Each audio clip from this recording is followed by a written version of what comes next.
নমস্কার বন্ধুরা, আজ আমরা বানাবো ঘরোয়া, ঝটপট আর সুস্বাদু লাল শাক ভাজা।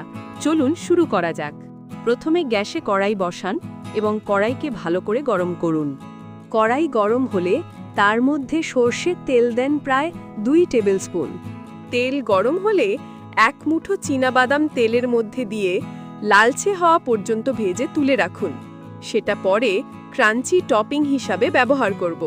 বাকি তেলের মধ্যে 2টো শুকনো লঙ্কা এবং 1 চা চামচ 5 ফোড়ন দেন, দিয়ে হালকাভাবে ভেজে নিন।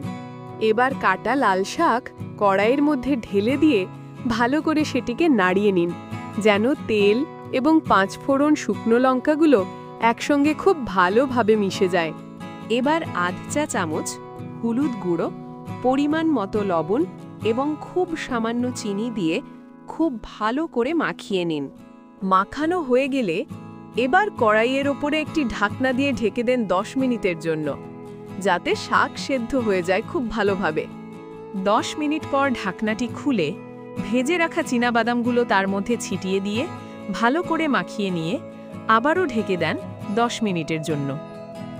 10 মিনিট হয়ে গেলে ঢাকনা খুলে তার মধ্যে স্বাদ অনুযায়ী কাঁচা লঙ্কা ভেঙে দিয়ে দেন এবং ভালো করে নেড়েচেড়ে ভাজুন যতক্ষণ না পর্যন্ত শাক একটু শুকনো হয়ে যাচ্ছে। যখন দেখবেন শুকনো হয়ে আসছে, তখন আপনি নামিয়ে নেন। তৈরি হয়ে গেল রুটির সাথে এবং ভাতের পাশে নিরামিষের দিনে খাবার মতো লাল শাক। কথা দিচ্ছি সুস্বাদু হতেই হবে। আশা করছি আপনারা সবাই এই রেসিপিটি বাড়িতে অবশ্যই রান্না করে দেখবেন। যদি খেতে ভালো লাগে তাহলে আমার এই চ্যানেলকে সাবস্ক্রাইব করতে যেন ভুলবেন না। আর ভিডিওটি যদি সত্যিই দেখতে আপনাদের ভালো লেগে থাকে তাহলে লাইক দিতে ভুলবেন না। ধন্যবাদ। দেখা হচ্ছে নতুন এক অন্য রেসিপিতে।